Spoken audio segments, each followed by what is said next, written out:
So, we said liturgy, katulad nga ng sabi ni Father J, liturgy is a core component of spiritual growth within the church, within Christian tradition.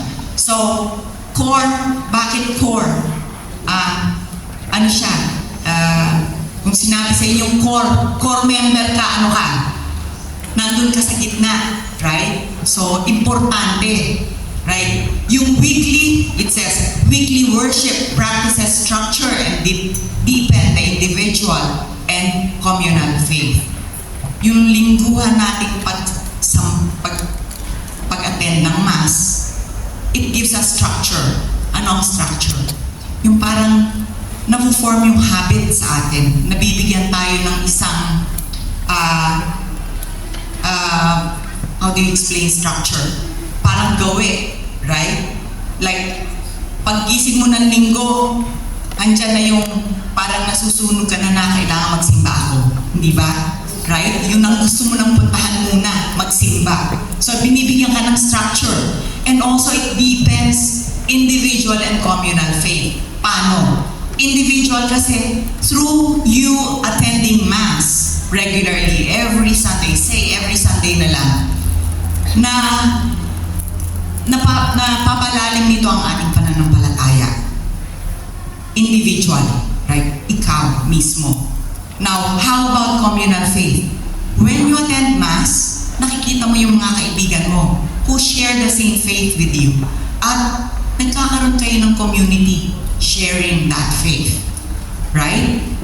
Now, through the liturgy also, believers experience transformation, aligning them with Christian values or Christian teachings. So, through yung regular nating pag-attend ng liturgy, nagkakaroon tayo ng consciousness about what is right and what is wrong. Hindi naman pwede katulad natin ang sabi ni Father J na uma-attend ka pero mali pa rin ang ginagawa mo. Hindi ba? Right? So, the more that we attend, the more that nagiging, sabi nga niya, nagiging banal tayo. Kasi hindi na pwede yung uma-attend ka pagkatapos mali pa rin yung ginagawa mo. Right? Hindi ba? So, okay. Tuloy tayo. So we are reminded of the profound impact of the liturgy that it has through in our lives. Through songs, prayers, and the readings. Songs. Minsan umuwi ka galing ng misa, kinakanta mo pa rin yung kanta. Minsan yung responsorial psalm, right? Kinakanta mo pa rin, hinaham mo pa rin. Prayers. Minsan, yung mga, say, yung Eucharistic prayer, or yung mga nababanggit, yung collect, natatandaan mo kung ano yung pinagdasal natin doon. And the readings, right? Minsan, matindi ang tama sa akin nung reading kahapon, or kanina, right? So, dala-dala mo siya, inaalala mo siya sa linggo mo. So, yun ang nourishment mo for the week until the next Sunday ulit. Ano kaya ang reading next week? Di ba? So, through those three items, yung song, yung prayers, and readings, nasi-shape yung understanding natin about God and His Word. Okay? So far, so good? Yes. Okay. Why does liturgy matters? Right? Because liturgy gives us words when our own fails us. Minsan kasi, wala na tayo siguro sa bigat ng ating dinaramdam, wala na tayong masabi. But the songs, the prayers, and the readings at Mass give us that comfort. Right? Liturgy is formative. Katulad nga sabi ko kanina, it gives us structure. Binibigyan niya tayo ng yung kumbaga hinahawi tayo. Like a shepherd with a sheep, hinahawi niya tayo para nasa diretso tayo. Right? Liturgy connects us with the broader Christian community. Just like now, andito kayo. Imbis na lumabas kayo, andito kayo. Right? And the liturgy helps us to develop holy habits. How? Praying the rosary, going to regular, receiving the sacraments, going to confession. So those holy habits. Okay? Questions? Mamaya. Okay. So kanina, or na-mention ni Father na tayo ay binyagan. Through our baptism, lahat tayo ay lay ministers. Right? So, through our baptism, we participate in the mission of the church. Right? The church calls for the collaboration and cooperation between priests and lay persons in many aspects and works of the parish. Kaya kaninang binigay na example ni Father, oy kami kasi nag-umpisa niyan pero hinihingi ng parish priest ayaw namin ibigay. Ito sinasabi, cooperation and collaboration. Kailangan between the lay and the priest. So lay ministers, like altar servers, usherettes, extraordinary ministers of Holy Communion, at saka mga lectors, na reintroduce tayo. Bakit reintroduce? Kasi nung unang panahon, meron ng lector. Yun nga lang, ito ay limited na sa mga seminarista. Then there came a time na tinanggal yun.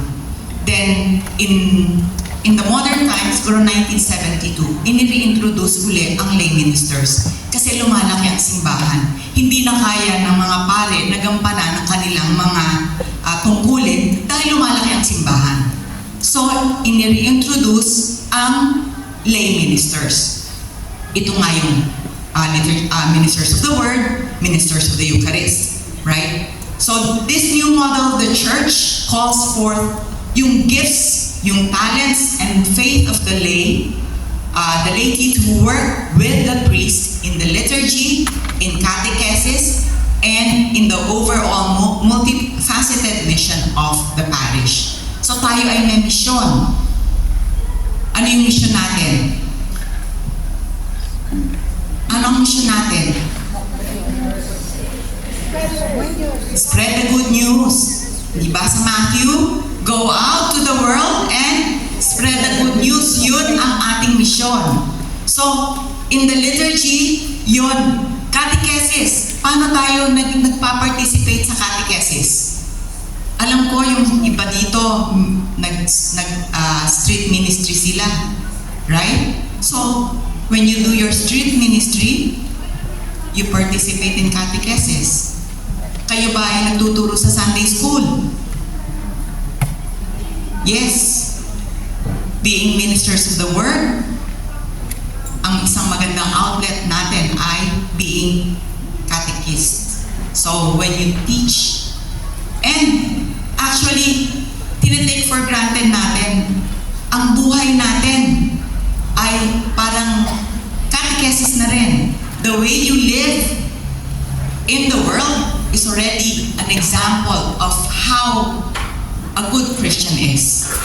Right? So, yeah, you are a good witness when you go out there and you live to be a good person. Now, to learn more about this, kung meron kayong Catechism of the Catholic Church, read yung 897 to 903. It will tell you more about yung functions and yung role of the laity in the church. Okay. So, lay ministers, lahat tayo lay ministers, but liturgical ministers, ano ang difference ng lay sa liturgical ministers? Ang liturgical ministers may function sa liturgy. So, sino sila? Yung mga servers, readers, commentators, members of the choir. Ito ang mga liturgical ministers natin. So, hindi lang siya nandun para mag-serve, but they ought, therefore, to discharge their offices with sincere piety and decorum. Hindi yung medyo masyado tayong magulo. So, piety is what? Pananampalataya, right? And decorum. Hindi masyado magulo. Like, within, yung kumbaga nga ay medyo, hindi ko alam kung paano i-explain ang decorum sa masunurin? Ano po? In order. Oh, well, yeah, in order. Pero pag sinabi niyang, ano ang decorum niyo, parang, in order, tahimik, hindi yung aligaga. Right? So, and this is expected of the people of God. Kasi kung tayo ay magulo, pag tayo ay nagsisilbi, natataranta din yung nakakakita sa atin. Right? Sabi niya, titingnan niya, bakit kaya sila natataranta? Siguro may nangyayaring mali. Right? So, when we are not at ease or at peace during our service, nakikita yan ng assembly. So, nadidistract sila. Kaya kailangan proper decorum. So, consequently, they must all be deeply imbued in the spirit of the liturgy. Ano yung imbued? Nakababat. So, tayo ay dapat nanahan sa liturgy. Right? Yung alam natin, sabi nga ni Father, alam natin kung ano nangyayari. Hindi yung example, commentator, hindi mo alam ang pagkakasunod-sunod ng misa. Nagpapaluhod ka kung kailan dapat nakatayo. Right? Meron daw situation na peace be with you, pero lahat sila nakaluhod. Right? So, kailangan alam natin kung ano yung ginagawa natin para nagagabayan natin yung mga uma-attend ng misa. Napakahirap naman yata yun na tayo ay gumagabay, pero hindi natin alam kung ano yung ginagawa natin. Sinabi nito ni Jesus sa scriptures, hindi ba? Sa gospel. A blind cannot lead another blind. Right? So, for us to be effective in what we do, we need to know kung ano yung ginagawa natin. Kaya dito sinabi, we have to be trained to perform our functions correctly and orderly. Kasi kung magulo, kung hindi mo alam talagang napakagulo ng buhay, kunyari, Advent, ano ba? May kakantahin bang Hallelujah? Anong gagawin ko? Anong gagawin ko? Hindi ba? Tatayo na ba ako? Uupo ba ako? Ano bang gagawin ko? Hindi ba? Kung hindi mo alam, ang gulo ng buhay, parati ka nakatingin sa likod. Hinahanap mo yung coordinator nyo. Ano na gagawin ko? Tatayo na ba ako? Lalakad na ba ako? Magbabaw ba ako? Di ba? Okay. The word and sacraments are inseparable. So, the word, which is scripture, and sacraments, hindi siya mapaghihiwalay. For example, alam ba natin itong road to Emmaus? Yes? Alam natin? Ano nangyari sa road to Emmaus?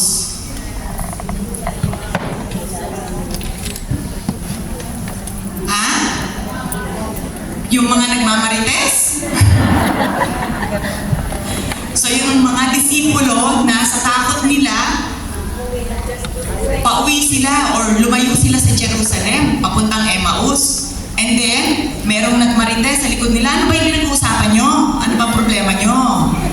And then, that person, reminded them of the scriptures. Right? And then, ano nangyari pagkatapos nun? Hindi muna, inimbitahan muna siya nung dalawang disipulo. Mukhang paggabi na, baka naman, gusto mo sumama ka sa amin, dumunta lang sa amin, O pagkatapos, ano nangyari? They broke the bread. He broke the bread. And then, that's the only time that they recognize who that person is, right? So, word and sacrament. Word, when Jesus was basically nag-LBS sila nung disipulo. And then, sacrament, when they, Eucharist, hindi ba? They were breaking the bread. Okay, very good. O ano naman itong si Philip? Ano naman ang ginawa ni Philip? Ano yun? Alam ko, nakasaglag doon, yung Ethiopia. Naloko mo ako okay. Papunta saan si Philip? Papunta saan? Sa Samaria. Right? So tapos noon nag karwahin niya yung Ethiopian, binabasa niya yung scriptures from Isaiah. And then nag-jump in. So, tinanong ni Philip, yung Ethiopian, alam mo ba yung binabasa mo? Oh, hindi daw. If no one is going to explain it to me, paano ko maiintindihan? So, ano ginawa ni Philip? Oh, shinare. O pagkatapos ano nangyari? Pinabaptize. Very good. So, alam nyo. So, word and scriptures or word and sacraments, they cannot be separated. Just like the Emmaus incident, experience, nag-LBS sila pagkatapos Holy Eucharist. Ito namang si Philip, nag-LBS sila, tapos nabaptize. Okay. Questions so far?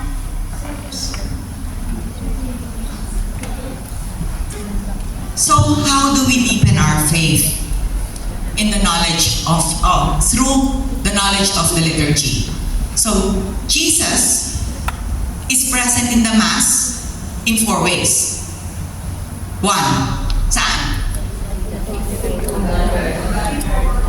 Sa assembly, people gather, right? Second is the priest. Third, the word.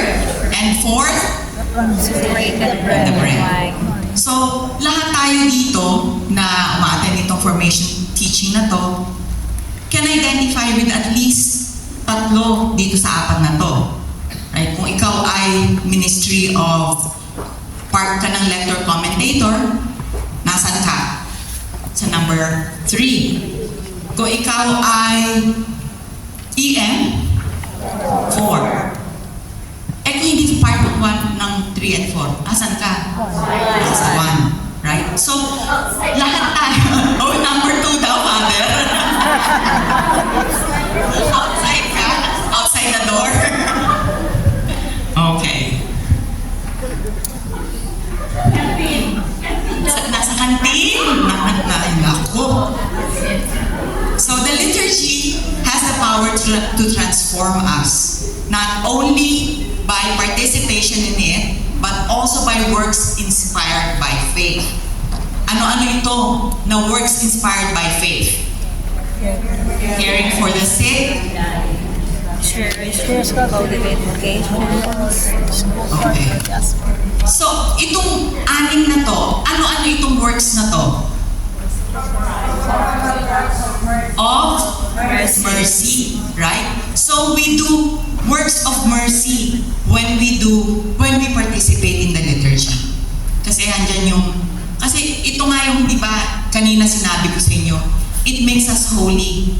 Kasi the more you attend, nai-structure tayo, na-align tayo sa teachings ng simbahan. Ito ay isa sa teachings ng simbahan. Caring for the sick, right? Catechesis, teach others, pray for vocations, uphold the dignity of all races and ethnicity, care for the common home, and gladly receive migrants and refugees. So, hospitality. Okay?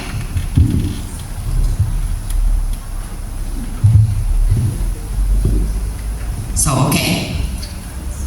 Now, our participation in the liturgy bears fruit inwardly, interiorly, by being transformed by God's gift of grace, operating through the liturgy, which leads us to prayer and devotion.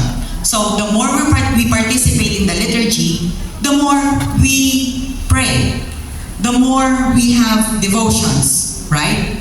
Now, yung external, yung panlabas nito, paano nagbe-bear fruit ang ating pag-attend ng liturgy?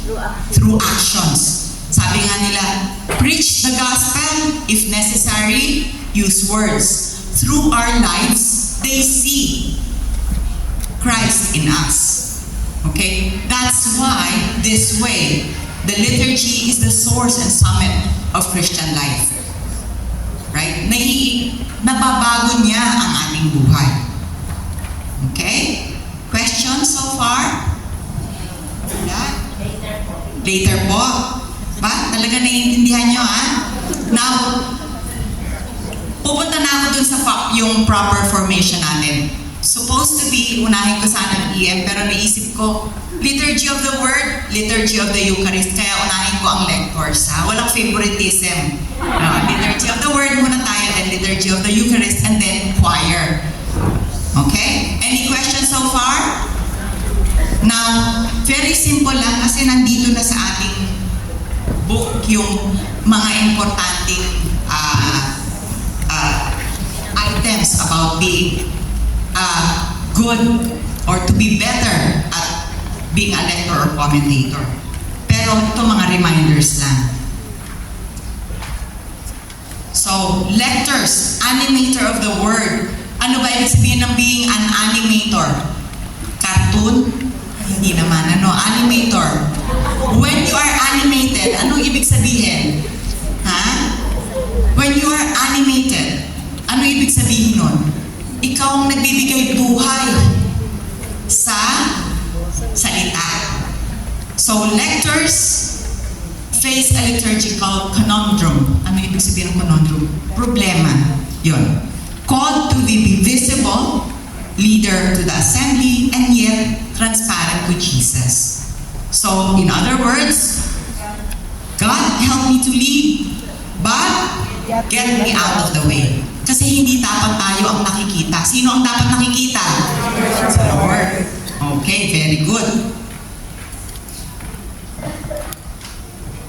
Okay, mamaya na to. So, if you look at your booklets, at i-turn nyo dun, unfortunately, wala tayong page number. Lectors and Commentator Ministry. Right? Haba pa. Okay. Pwede kong mag-ask ng isang volunteer. Total, ano tayo? Total, ano tayo mga ministers of the word? Umpisahan natin yung sa likod para baka kasi mamaya baka natutulog na yung nandito sa likod eh. So, sino pwedeng gusto mag-volunteer? Ayan, halika. Pakibasa yung first paragraph.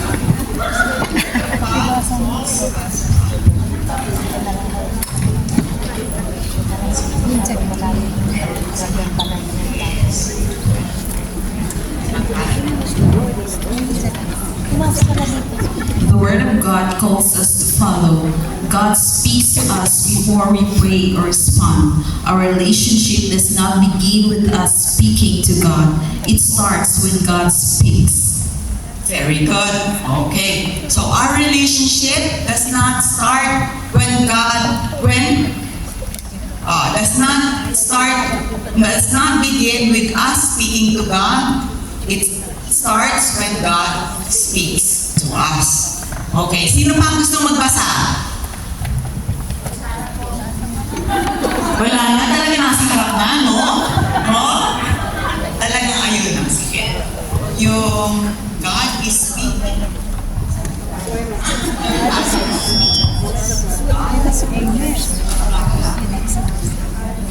God is speaking to us. When the scriptures are read, it is as if the book disappears. The lector becomes the mouthpiece of God. Okay. So, the book disappears. It's as if, what? Ano nangyayari? When the lector speaks, ano nangyayari? The book disappears. It's as if, who is speaking to us?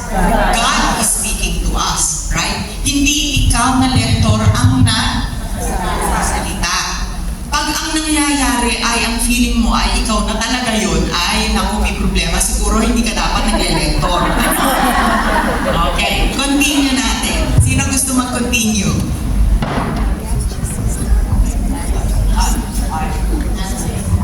Okay, tuloy mo yung from where she stopped. God uses the voice of the lector to say something modern, something new, something that applies to the world today. Okay. So, anong ginagawa ni Lord? Ginagamit lang tayo, right? So, hindi ikaw mismo. Kaya nga, pag ikaw na mismo ay inaano mo ay, ako ang magaling. galing-galing. Ako ay ang galing-galing ng diction ko, ang galing-galing. So, yeah. Okay. Next. Who wants to continue? Ayun.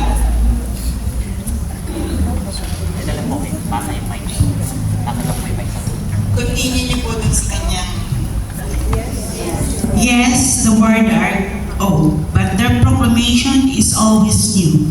To hear the scriptures proclaimed is to hear the voice of God speaking right now to the people gathered together in worship. Very good. Okay. So, to hear the scriptures proclaimed is to hear the voice of God speaking right now. So, ano gagawin niyo kung nagsasalita ang Panginoon? Magsasalita rin tayo. Listen with reverence, right? Kaya natin, ine-emphasize natin ito sa mga workshops na to, the importance of having a well-trained lector. Kasi kung tayo ay magandang mag-proclaim, ayoko sabihin magandang magbasa, kung tayo ay maayos na mag-proclaim, maganda ang nare-receive ng tao, nare-receive ng assembly, ang salita ng Panginoon. Hindi yung, ano na nga daw yung sinabi niya? Sabihin sa iyo katabi mo, basahin mo na lang, nasa page 3. Hindi ba? Okay. Sino pa?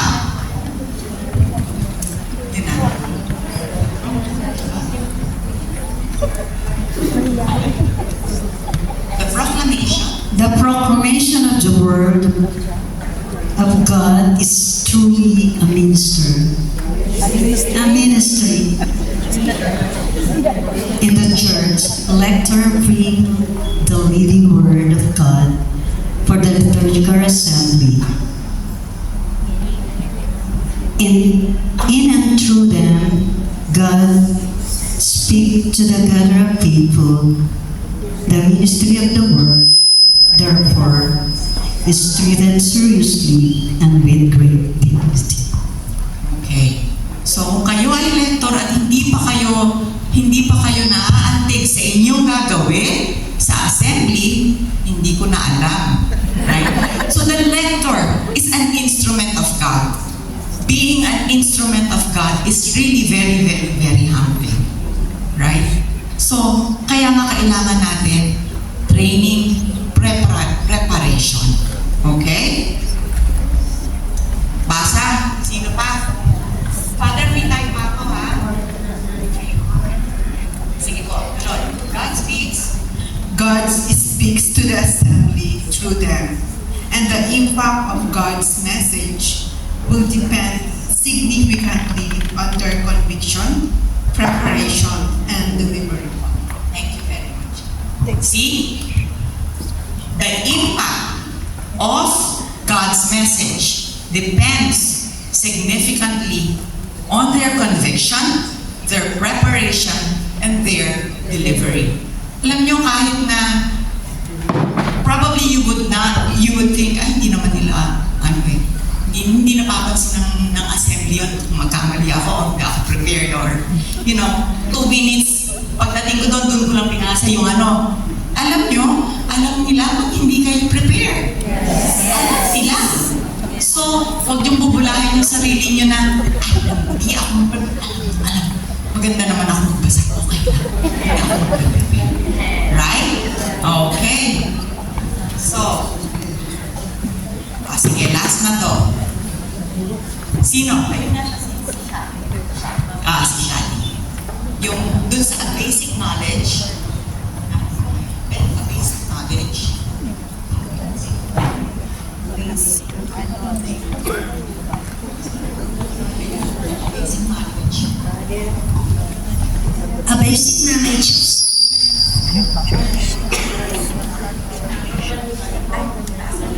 A basic knowledge of sacred scripture includes the plan of salvation, the organization of the books of the Bible, as well as the variety of genres and literary forms of its books. Some of the oral proclamation skills include eye contact, enunciation, diction, inflection, pacing, projection, and pronunciation.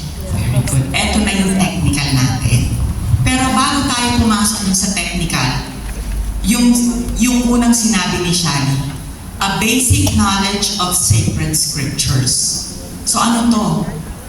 Kailangan may alam tayo tungkol saan? Sa Bible at least. Ha? So at least meron tayong alam na kung paano, ano yung books ng Old Testament, ano yung books ng New Testament, right? So at least may alam tayo. Kaya kailangan maganda rin for not just the letters commentators, more especially sa ating mga EMs, umattend tayo ng LBS. I mean, for me, it benefited me greatly, immensely. Talagang, kung siguro after the Mass, kung meron kayong isang oras, isang grupo, maliit na grupo, it doesn't have to be big. 4 kayo, mag-LBS kayo, and then you go your way. Right? Okay. So, ito, read what is in the book. It says, the lector must. I will not go through this. Pero ito, just a reminder. Nung sinabi sa akin ni Father J, liturgical seminar na naman tayo, hinalungkat ko yung aking mga references. And this one, it came from almost 10 years ago. Ito ay binigay sa atin ni Father Randy. So, anong sabi niya? RWM. Read out loud. Ito sinasabi ko na to sa mga lectors na tinetrain ko. Basahin nyo. First, silently. Para alam nyo kung ano yung babasahin nyo. But, when you read it out loud, marirealize nyo na yung proper pagkakahati-hati ng binabasa nyo. Kasi minsan sabihin, doesn't make sense. Right? So only when you read it out loud, then you realize, mas maganda itong pakinggan kaysa yung kaninang sinabi ko na yung pagkakatuloy-tuloy ng words. Right? Kasi minsan, meron tayong mga parishes na walang lectionary. If you have a lectionary, then it's good. Kasi hinati-hati na niya yung words eh. Pero kung walang lectionary pagkatapos isang type lang na gano'n na babasahin nyo, lalo na yung second reading, sometimes the letters, isang ang haba, isang paragraph na yun, yung buong reading, isang sentence lang yun. Right? So the way you would divide it will make the reading a little bit more understandable. Kaya importante, ROL, ano siya? Very good. So, that way too, you get to practice what? Yung pronunciation. Right? Yung tamang pace. Babagalan mo ba? Bibilisan mo ba? Right? And the best way to speak the context. Ano ba to? Pag binasa mo, ano bang, kunyari, first reader kayo. Ano ba to? Story? Right? Or kunyari, letters of St. Paul. Ano ba to? Nangangaral? O nagbibigay siya ng exhortation? Ganon. So doon, makikita nyo kung anong context, kung anong boses ang dapat nyo ibigay doon sa reading. Okay. Second, W. Week before you are reading, pray ahead of time about the reading, letting the Holy Spirit help you grasp the meaning of the text. Hindi niya sinabing 1 minute before. Sabi niya, a week before. So, sino mga nag-i-schedule dito ng mga lectors? Isang linggo, ha? Pwede nga, buwan, schedule nyo na. Right? So, a week before. So, kunyari, Monday, sahin mo pa lang siya. O, Tuesday, ano yung first natin? Read out loud. So, practicein mo na siya. Ano tong pangalan na to? Theophilus. Kaya. Sadducees, Pharisees, Praetorium. Okay, kaya. So, alam niyo na yung mga mga words na normally hindi nyo nakikita. Tapos, ano yung last? M. So that, yung eye contact. Hindi ba dati kasi, ako guilty ako dito. Dati sinasabi ko sa inyo, mag-eye contact kayo. Kaso nga, pag nag-eye contact kayo, ganun kayo ng ganun. Yung pinabasa nyo, nawawala. Ganun ka na ganun. Sabi kasi ni Tita Jo, eye contact kayo, nawala ka na. Ngayon, I realized it. Hindi dapat din naman. So, itong suggestion na to, ito, trinay ko. So, sabi niya, the first and the last line. So, a reading from the letter of St. Paul to the Ephesians. Kung kaya mo mag-memorize, ako senior moment na ako, hindi ko kaya. At least yung a reading from whatever. Nakatingin kayo. And then, magbaba na kayo ng mata. Kung kaya nyo magtaas, sige magtaas kayo. Pero, pagkatapos nun, last line, kung kaya nyo i-memorize, and then, pause, the word of the Lord. Right? Hindi yung nagpro-proclaim ka ng the word of the Lord, nandun ka nakatingin sa libro. Right? So, para sa akin, nga naman, kasi wala ka ako, hindi ko na alam kung nasan ako. Diba? So, parang make sense. Make sense. Okay? So, again, the lector should be what? Invisible and hidden within the text that is being read. Okay? Questions so far? Wala?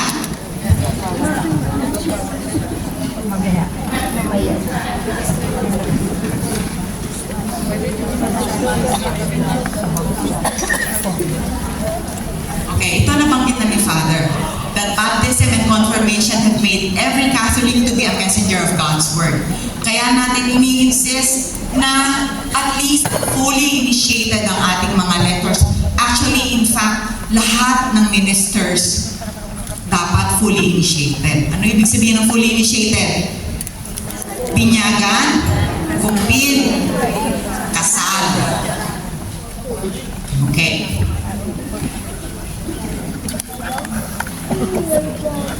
Now, yung last paragraph, lectors are called to do their best to assure that the Word of God plays a vital role in the parish, the community, and the homes. Paano? You being lectors, paano nyo ito i-fulfill?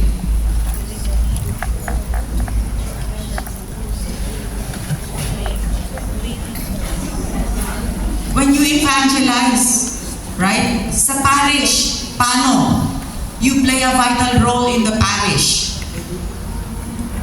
Paano kaya makaka-play ng vital role?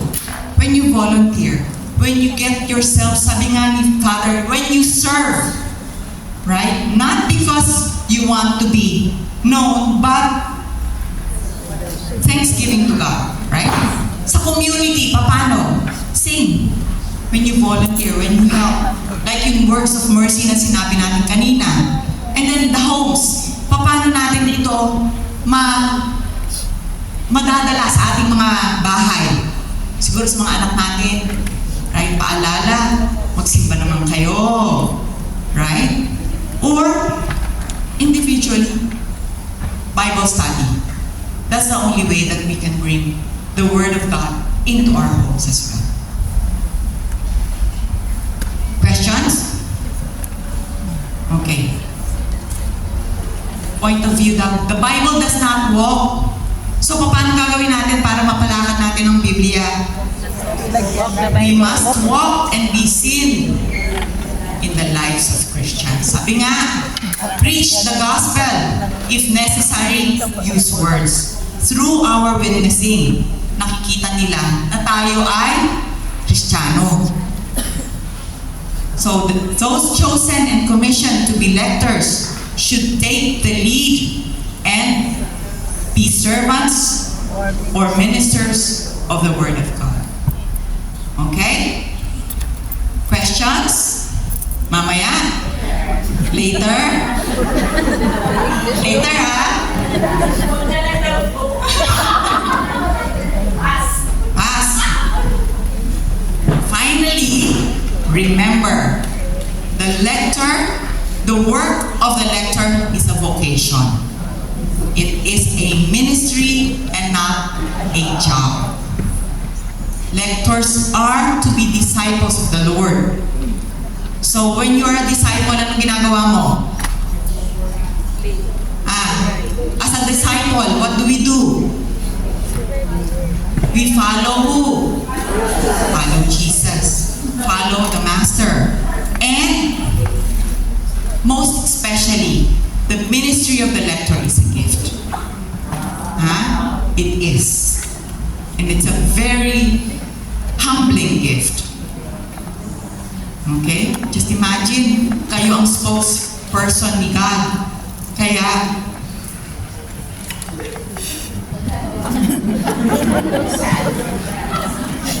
how do you, you have to make your boss look good, right?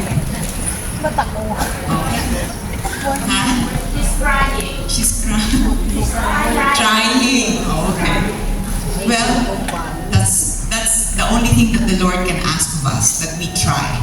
Okay? Questions? Later. Pass. Ito, galing din to kay Father Randy. Pass. Passage of sacred scripture each day. Mag-memorize tayo kahit isang paikli lang a day. By the end of our lives, we would have memorized the whole Bible. Okay? Mamaya tayo sa question and answer. Sabi nga ni Father, meron akong paraffol mamaya. So hopefully, Extraordinary Ministers of Holy Communion. Tutuloy-tuloy na ako, Father. Sino-sino dito ang mga Extraordinary Ministers of Holy Communion? Nasa kamay. Not a lot. Nasa kamay. Hindi madami. Okay. Very good. Now, ang formation ng EMs are very much similar to lectors. Right? Kasi relationship Ang only difference is that yung action na ginagawa natin during the liturgy. Right? One proclaims, the other one, what? Gives. Right? The sacrament. So, the priest may call upon extraordinary ministers to assist him, duly instituted acolytes, or even faithful who have been deputed for this purpose. Okay. In cases of necessity, the priest may also depute suitable faithful for this single occasion.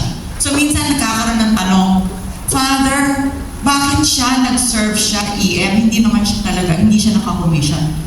For that special mass, the priest can do that. Okay? Maraming powers ang priest actually. So, wag nang kanyang question. Marami na siya hindi. Okay. Extraordinary ministers of Holy Communion should receive sufficient spiritual, theological, and practical preparation to fulfill their roles with knowledge and reverence. So, tayo, spiritual, theological, and practical preparation. So the same with the ministers of the word. Yun din ang ating spiritual at theological. Yun lang nga, nagkakaiba tayo dun sa practical preparation. Kasi sila nagbabasa, tayo hindi tayo pwedeng mag-prepare. Yung ROL na yun, hindi applicable sa atin. Right? So, iba ang application ng ministers of Holy Communion. But it's the same. The demeanor, attire, manner, how you live, how you dress, it's the same. Okay.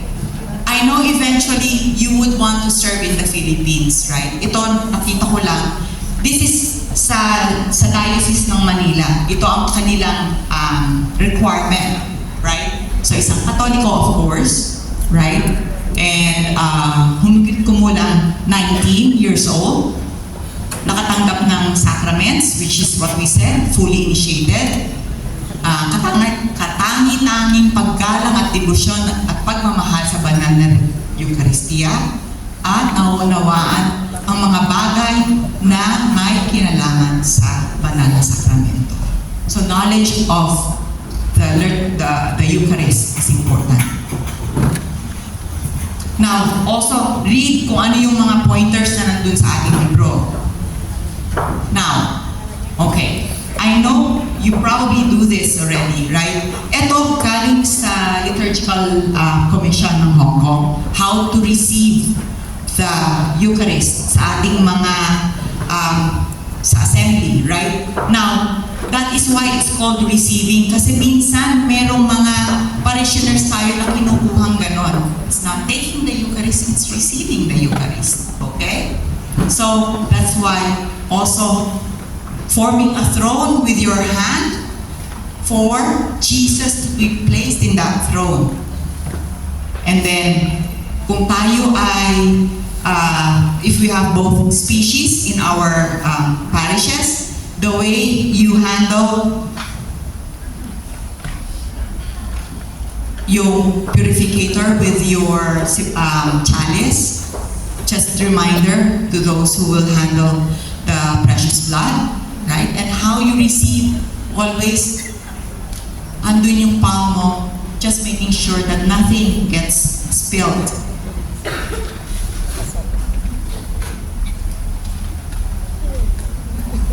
Okay, final. Receiving the bread of life.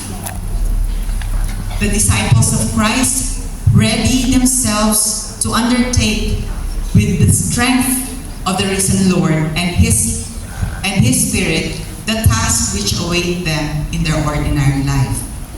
For the faithful who have understood the meaning of what they have done, the Eucharistic celebration does not stop at the church door. Ito yung kanina sinabi ni Father, bakit tayo nagpo-prosesyon? So like the first witnesses of the resurrection, Christians who gather each Sunday to experience and proclaim the presence of the risen Lord are called to evangelize and in their lives. This came from John Paul II, St. John Paul II. Okay. Questions? Agad tutuloy-tuloy ko, gusto nyo mag-break muna bago ako mag-music ministry. Okay lang? Tuloy-tuloy? Okay, music ministry tayo. Sino mga choir dito or music ministry? Ayun, marami rin tayong choir. Okay. Mahaba-haba. Now, kayong magagalit sa akin ipepresent. Among the many signs and symbols used by the church to celebrate its faith, music is of preeminent importance. So, importante ang musika, sabi niya. A sacred song is united to the word. It forms a necessary or integral part of the solemn liturgy. Yet, the function of music is ministerial. Anong ibig sabihin nito? Ministerial. Nagsaserve. It must serve and never dominate. Okay? Music should assist the assembled believers to express and share the gifts of faith that is within them and strengthen their interior commitment to faith. Okay, so music during the celebration should not dominate, but assist. So, minsan ako nalulungkot ako pag may binibisita akong simbahan na ang congregation hindi na kumakanta kasi ang galing-galing ng choir. But, nakaka-guilty yun kasi you rob the congregation of their participation in the liturgy. Kasi dapat one body of Christ tayo eh. Kung ang congregation nakaganon-ganon sa inyo, ang galing-galing nila.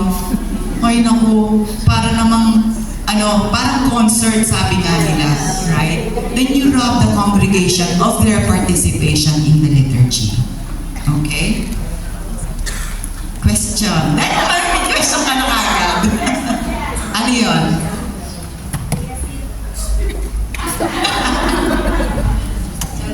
Good afternoon po sa lahat. Good afternoon. Kasi matanda na ako sa community pero hanggang ngayon po yung hindi ko matanggap na yung natututunan ko po dito is hindi ko mai-apply sa aming community. Oh, very good. Yes. Ayun. Babalik tayo kay Father Jay. Sinabi niya na ang aming panalangin ay sana nai-echo natin ito. Siguro nakakaroon tayo ng konting catechesis before the Mass na imbitahan. Like for example, particular tayo sa music ministry. Imbitahan natin ang community. Please sing with the choir. Right? Hindi yung hinahayaan lang natin sila. Right? So paano po? Bakit hindi nyo na-apply? Bakit hindi na-apply? Kasi nga po, pag alimbawa katulad po ng kanta na dapat yung sa katulad po ngayon Easter. So I suggest na kumuha tayo ng songs para sa Easter naman kasi hindi naman to laging kinakanta sa mga ordinary times. So napakarami nating kanta for the ordinary times. So why not na hindi natin ilagay yung Easter songs instead na kung ano-ano na lang yung gustong kantahin kasi pwede naman daw sabi ni pwede naman daw sabi ni Father. So Pwede naman ka, sabi ni Father. So, hindi po, ito kasi yung nakaka-hurt po sa akin kasi yung gusto mong itama o hindi naman ako perfect na gusto ko pong i-insist yung gusto ko kundi ang sa akin po kung ano kasi yung kasi yun din po na ka-attend kami dito hindi kami nag-absent so ngayon parang nagigilty po ako na nandun na kami sa Lent tapos ang kanta po namin is Victory I have in Jesus nagigilty po ako masyado kasi yung nasa na po yung aming nasa na po yung pinagtutunan Pero yung hindi mo kasalanan yung sino in charge of choir. Although, nandun yung concern natin na sana So, although, number one, tanda natin yung halimbawa yung Easter, once a year lang yun sana magsikap din tayo, maski once a year, mag-practice din ng kanta kasi once a year. Hindi mo naman isayang yung oras, ito na lang kantahin natin, sayang yung practice, umaya may mimik pa siya. So yung point mo naman doon, need to sacrifice. Maski once a year lang yan, and of course it entails a lot of practice kasi ibang kanta, once a year, then you have to practice. Kasi sometimes tayo shortcut na lang, ito na, pareho lang naman yan. Pero, sabi nga ni Ate Jo, we give yung choir, isa yung role nyo to animate, to give life dun sa celebration. So, wag maging tamad. Sometimes we need to risk. Sometimes. Actually, yung mga kanta na kinakanta sa Easter, Lent, Advent, I'm sure people, that's why last time, kinakanta, di ba, yung Hosea? Di ba yung kanta ng Hosea? Kasi kung yan, contrition, pagbabalik loob. Sabi ko, bakit hindi kinakanta nyo? Father, kasi yung gospel, hindi naman Hosea. Maski, ang mensahe doon, the message sa Hosea, yung pagbalik loob. Maski hindi siya gospel or reading from Hosea, kantahin nyo, kasi ang mensahe, is about pagbabalik loob. Hindi naman kailangan, kasi dapat ang Father nandun sa reading. Ang pag-choice ng pili ng kanta, thematic, ano bang theme about Lent? Pagsisisi, conversion. Anong theme about Easter? Joyful, victory, conquered life, joy, So, ito yung challenge din sa mga choir. Halimbawa, malayo pa, at least may isa o dalawang kanta. tatlo, kasi once a year lang naman yun. Maski ulit-ulitin natin yan kantahin for the whole season. For example, season of Lent, ilan? 5 Sundays lang naman yun. Maski po rin, ang importante ang mensahe, kasi ang purpose sa choir, nag-reinforce kayo doon sa mensahe sa readings. Ini-enforce nyo. Actually, ang mas naalala pa ng congregation, yung kanta nyo. Di ba? Pag uwi doon, nagkahapa sa kanta nyo. Ano isa? Victory, victory. Pero nasa lang.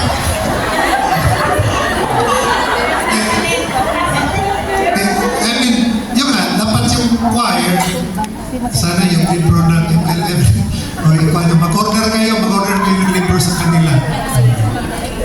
Mag-order kayo kung gusto mag-kwan. Pero, sometimes, yung parish priest natin, Father, bahala ka dyan.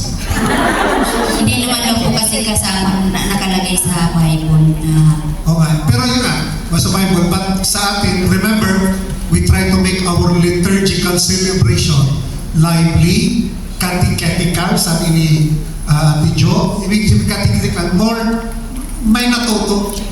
Actually, choir, you can teach the congregation. Yung mga mensahe sa kanta. That's why part ng choir to catechize by selecting songs to can support on ano yung season. Season ng Easter, yung mensahe about pag-asa, hope. Hindi kailangan na word for word talaga doon sa first reading sa gospel, word for word. That's why maganda yung sinabi ni Ate Jo, yung liturgical Bible study. Kasi liturgical Bible study, pag-aralan yung first, second, gospel, ano ba yung pinaka-mensahe doon? Pag makuha mo yung mensahe doon, confident tayo na ito yung kantahin natin. Pero kung hindi ka, wala namang word dyan, walang word sa gospel. Ang mensahe doon, ano bang gusto?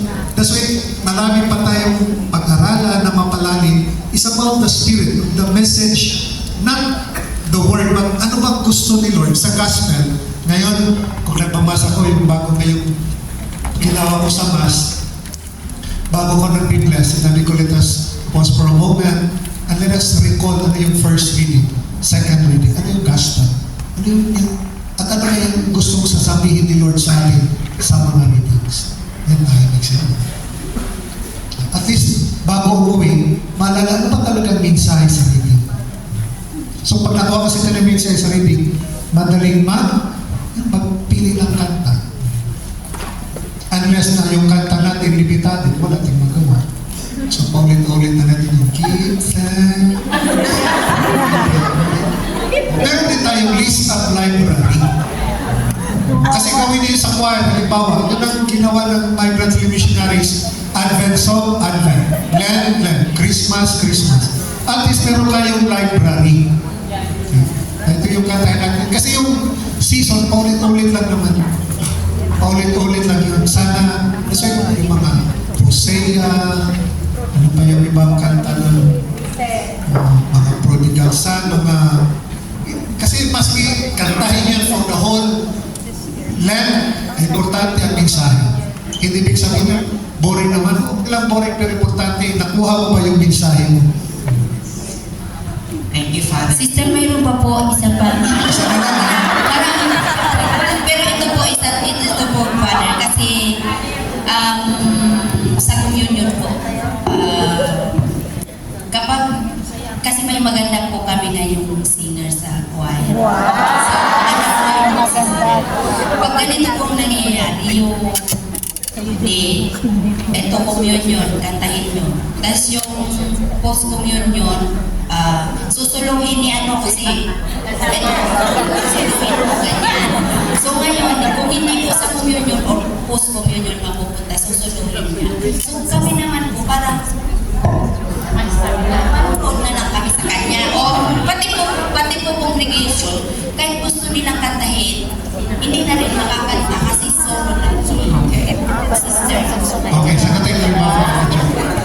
Remember, sa communion, it's a time to communicate, to commune with God, to talk to God.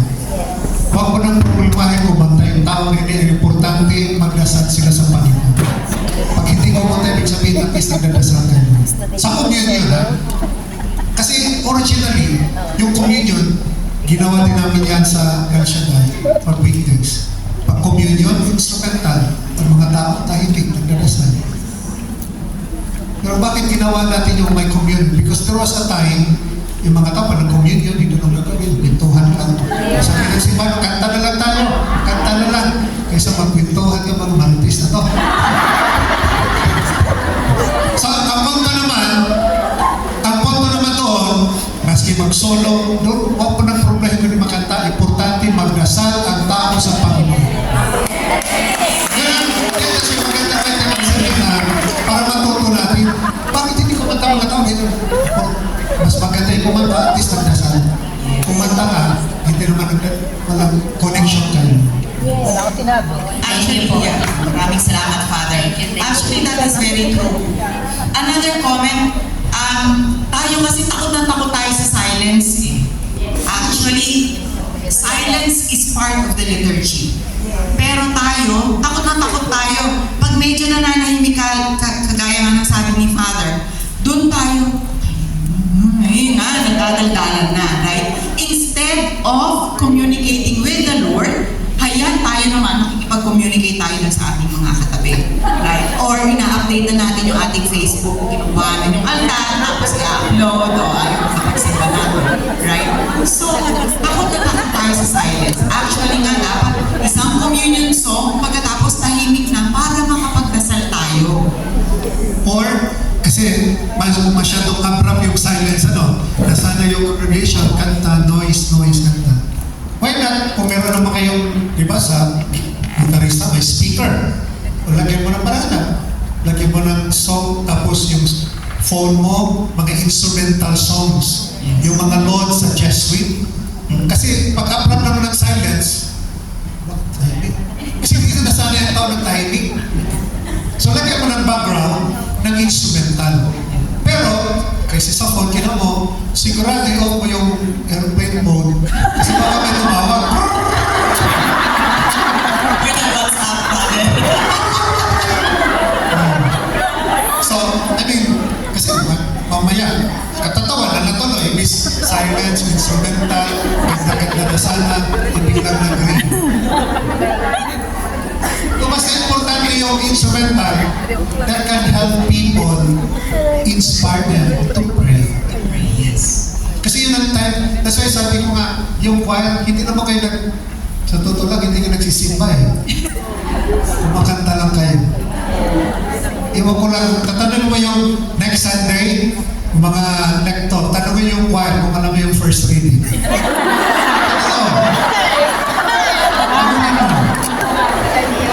Kung nakikinig ba talaga. Kasi iisip yung chord season.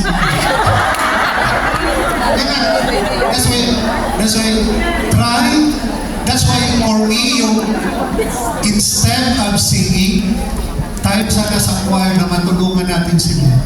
Tahimik na naman sila. Kasi kumanta na sila, nagkakayo from entrance, hanggang kampana, hanggang lamang hanggang sessional. At least yung time lang nila na they can also pray.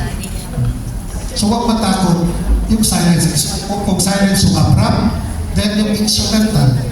Maraming salons. But isa ko nga, try to, or i-record na lang, may special kayo na kuwan, sa Bluetooth, may diretso na, para walang distraction. Kasi mamaya, silence ka, tapos biglang pag oh. So, that's why, do not be afraid sa choir, do not be afraid kung silence. Pag nag-ibig kami, sometimes yung pare, pag sometimes, ako din, pag nagtumahimik, parang talaganta. Kasi nasanay kasi tayo na may noise, may ingay. Pero sabi nga, God speaks in silence. How can we communicate kung maingay tayo? Thank you, Father. So, yung question ko rin na yung nagsosolo, it's allowed. Kaya nga lang siguro, wag naman lahat na ng kanta. Right? So, it is allowed. Okay? Katulad nga ito, sabi niya, worship cannot be gained in any other way. It imparts a sense of unity to the assembly and sets the appropriate tone for a particular celebration. But, although it sets the tone for the celebration, but liturgical music like John the Baptist, always pointing to Christ, never calling attention to itself, right? Remember that. Choir. Okay. So, also reminder, while music at Mass should be beautiful, it should not be superseded by, alam nyo yung minsan, yung may mga choir na, ano na yata, combo na, may drum, oo, may banda, meron drums, merong lights, may projection, na-overshadow na kung ano yung ipinunta natin doon, yung Mass, right? Now, okay, we become more open and more disposed to worship Christ the way we were created to. When music is properly ordered, right? It should lift. Sabi nga ni Father, it should lift. Pero, yeah, it should always assist us in our prayers. Okay.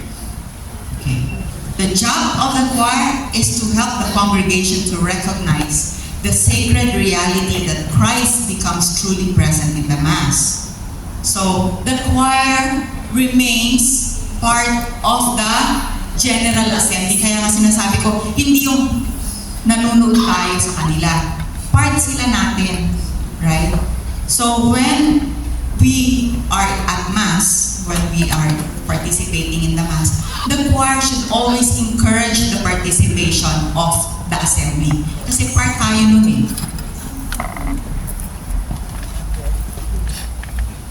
Okay, the primary musician during the liturgy is the assembly, hindi yung choir. Okay. All other musicians are present at the liturgy to support the assembly's song. So the entire worshiping assembly exercises the ministry of music. Okay.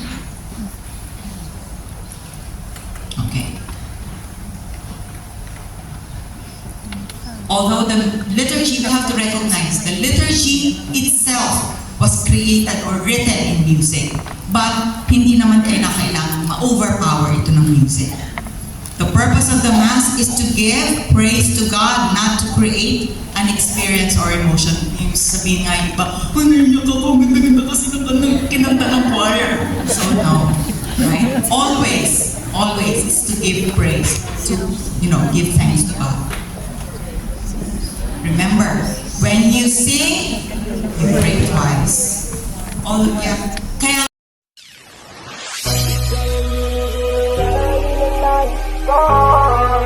Marikit na dalangin ko, kang magbigay ng kulay sa aking mundo.